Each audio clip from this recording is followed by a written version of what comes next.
curso para ver qué aprendemos y recordamos nosotros de nuestra historia, buscando esos orígenes, indagando en nuestros orígenes, para que tengamos unos argumentos frescos y poder compartirlo con las generaciones de jóvenes para no dejar morir nuestros.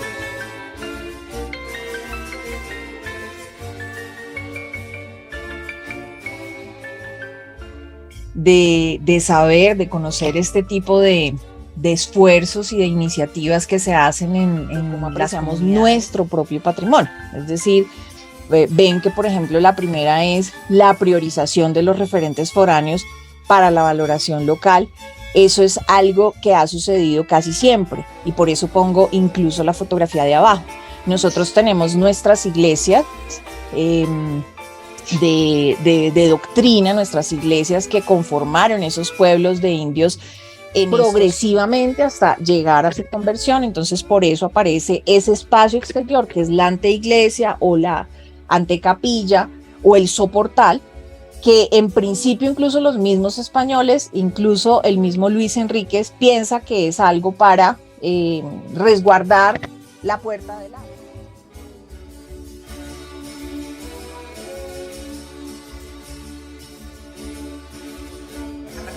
Hemos identificado que somos 10 en Latinoamérica, digamos que hablando de un contexto más cercano. El número 1, por ejemplo, es en DF, en México, es el Palacio de Lecumberri. El que le sigue es el Museo Nacional de Bogotá. El que le sigue está en Bolivia. El cuarto es en Ecuador. El quinto es el Centro de las Artes de San Luis de Potosí, también en México. Y el sexto es en la Isla de la Juventud, en la fotografía del lado izquierdo. Además, el andén estaba muy alto y era muy angosto. Nosotros hemos recuperado la posibilidad de poder transitar aquí a la comunidad. Y esta es otra vista del cuerpo de guardia. Al lado izquierdo se dan cuenta, no sé si se alcanzan a entender cómo habían 2 niveles tapando el ladrillo que se ve de a mano derecha, que pues esto es el edificio principal y pues que ahora obviamente está totalmente liberado. Estas son fotografías del interior.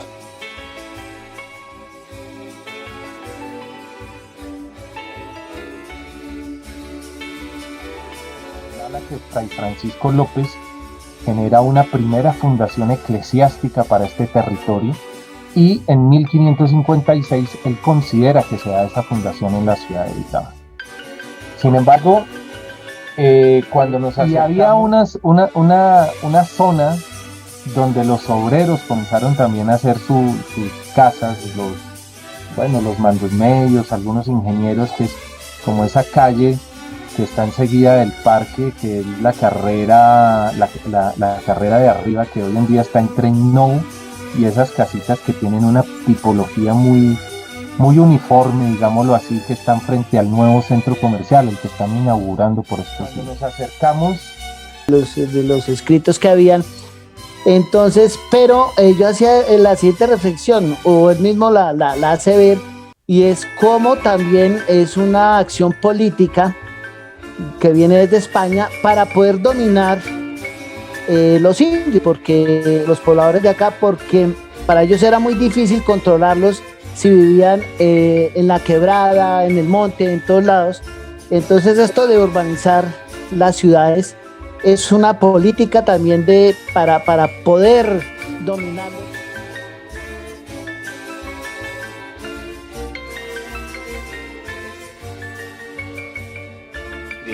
Músico académico con una formación muy rigurosa, y el músico que logra insertarse dentro de su comunidad como con sus creaciones como un símbolo de identidad. Y esto lo quería mencionar porque también existen otro tipo de músicos, como los casos que mencionaba de, por ejemplo, el Canto de la Vida, se va a dejar registrado en ese disco, es Senderito de Flores, que es una guabina, Miniatura Colombiana, Flor de Café y Chatica Linda. Acá finalmente les presento algunas imágenes de las partituras de las versiones que ya juiciosamente hizo el maestro Fernando el Chino León para este proyecto. Entonces, por ejemplo, aquí tenemos el score, que es la partitura general de todos los instrumentos del pasillo para recordar. Ahí ustedes alcanzan, no sé si alcanzan, a ver, voy a darle doble clic, así, aquí se ve mejor. Ustedes alcanzan como a esos géneros también, y toda esta cátedra que su merced nos acaba de dar realmente me parece muy interesante, porque pues mi abuelo, él era músico, él ya falleció, entonces recordando las historias de pronto que mi padre me puede contar, ellos tenían un grupo, como una orquesta en las heridas Paz del Río, lo que funcionó allá, y era, no sé si de pronto don maestro sepa de esa información, la comparto pues para todos. Esa orquesta, no sé, como que ahí estaban ellos, y me parece muy interesante.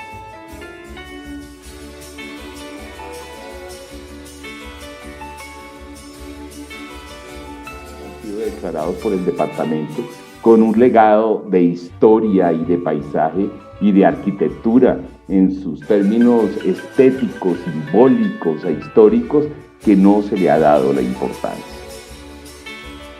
Ahora nace una figura muy importante desde el Ministerio de Cultura, a partir necesariamente que desde la UNESCO se ha implementado a nivel universal las declaratorias del paisaje cultural. Y si ustedes bien lo saben, ¿qué es nuestro departamento? Nuestro departamento es eso, es paisaje de gestión. Y se aprueba este instrumento de gestión, toma mayor jerarquía que un mismo ordenamiento.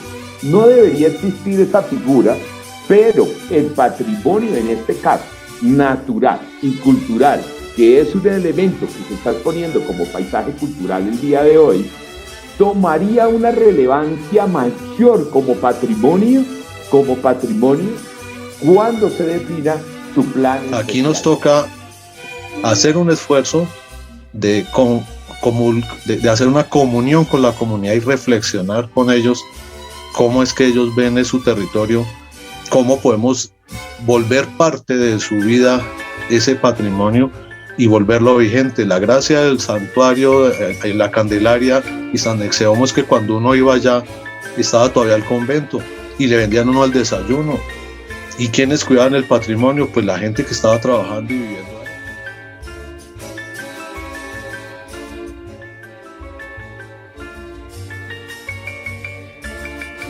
ahí. De Boyacá compleja el patrimonio cultural que tiene Boyacá, y vemos aquí en este mapa dónde están los sitios, y entramos aquí al patrimonio cultural. Vemos, por ejemplo, tenemos Casa Vargas, la casona de Hacienda del Salitre, el centro histórico de Emilia de Leyva, la capilla de Tópaga, la capilla de Sora, la casona de Uitama, de los que hemos podido sacar el templo de Chivatá, la tesorería, casa, tesorería que dejó el Paso del Libertador en cada sitio, y las esperanzas que tienen los jóvenes que generalmente salen de cada región, pero la esperanza que tienen de volver al sitio para adquirir conocimientos y ayudar a construir su territorio.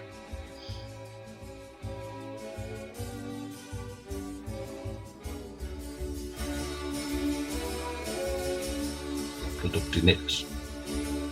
Posteriormente hay una fecha muy importante para nosotros, que es la de 1556, que es cuando Fray Juan de los Barrios convoca el Sínodo Diocesano de Santa Fe y hace la primera asignación en propiedad de los curas, y aparece un elemento muy importante que es la cruz atrial. Y digo que esta fecha de 1556 es relevante para nosotros y para esta otra cosa, conversación, que un natural o español, pero con la condición de que tenía que saber tanto la lengua de los naturales como el castellano, de manera que pudiera servir de intérprete de la visita, es decir, escuchar a los naturales y dictarle eso que decían los naturales para que el escribano consignara en los documentos de la visita. Para la de Uitama se nombró al español Alonso Sanz, y bueno, digamos que el proceso era que el escribano de la visita procedía a leer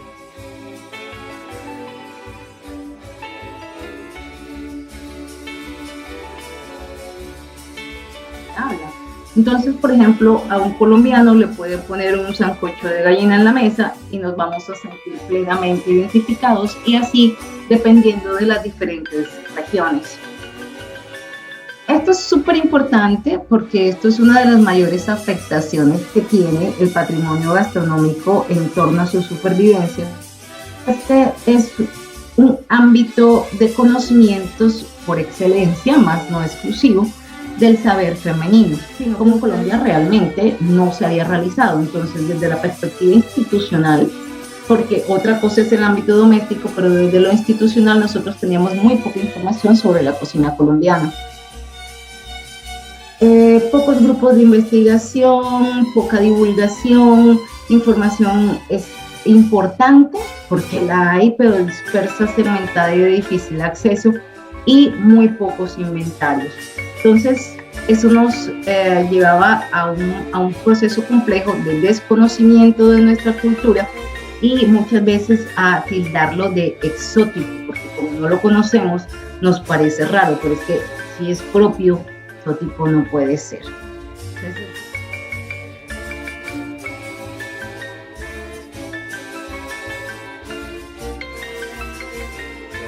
dentro de la vida y de la inquietud de Ernesto Cárdenas en su construcción artística, pues también tenía que ver con un contexto internacional.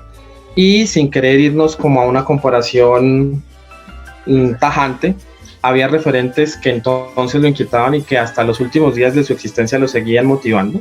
Uno de esos era todo el desarrollo de la creación del naciente entonces imperio de Walt Disney. Digamos que Ernesto Cárdenas fue seguidor tanto de las producciones como de los procesos que se divulgaban en torno a lo que se estaba haciendo en Norteamérica, esta propuesta donde se ve como unos protagonistas pocos en un mayor desarrollo de detalle.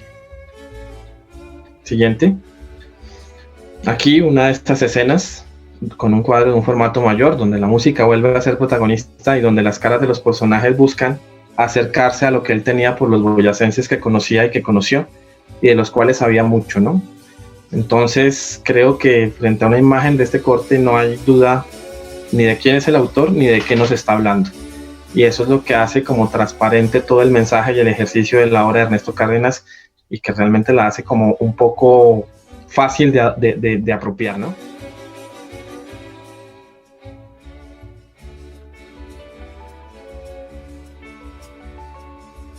Don Ramón Soler tenía su finquita que se denominaba La Trinidad, que aquí, además de doña Adela, también estaba Moisés Soler Mariño, que es bien referido dentro de las familias y descendientes de Duitama, hermano de doña Adela y tío abuelo, pues, de mi hermano, de mi abuelo. Y Virolín. Virolín era un territorio que para el entonces hacía parte de la hacienda de La Trinidad, correspondiente a este señor Ramón Soler Prieto. Entonces, en torno a esto, viene una cantidad de historias que a mí me encantaba sentarme el tiempo y escucharlo, y a él le parecía fabuloso que nosotros lo escucháramos.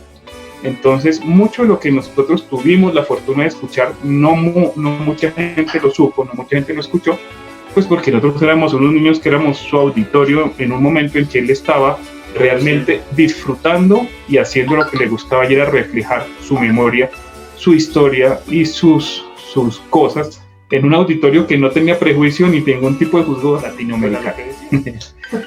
Y empiezo a ojearla. Me llama la atención que en una de esas fotografías de la casa de alguien bastante importante aparece esta obra, la que ustedes ven ahí. Y yo decía, esta obra se parece a algo que mi abuelo me comentó hace algún tiempo. Y empiezo a detallarla, y a detallarla, y a detallarla. Y algo me decía, esa obra es. Tanto que yo hubo como 3 días que me acostaba y me despertaba pensando en lo mismo, y yo decía, no, ya estoy comprando a mi abuelo. Así como, no lo puedo creer, qué maravilla. Entonces, estas dos publicaciones dan soporte a la validación de la obra como tal, más el esfuerzo técnico académico que hace el ministerio con delegar a un profesional para la tarea, dado que las imitaciones en este contexto artístico pues son abundan, y no podríamos decirle a un particular que se le va a quitar una obra por la que pagó. Para seguir reuniéndonos y seguir trabajando por, de verdad, el patrimonio de Duitama y de Boyacá. Y gracias al Ministerio de Cultura también por estos espacios que nos brinda en su convocatoria, porque sin ellos la verdad no sería posible encontrarnos todos con este compromiso de todos los sábados. Y a todos los ponentes, fueron temas espectaculares, temas que de verdad día tras día los estamos viviendo. Es algo que dice uno de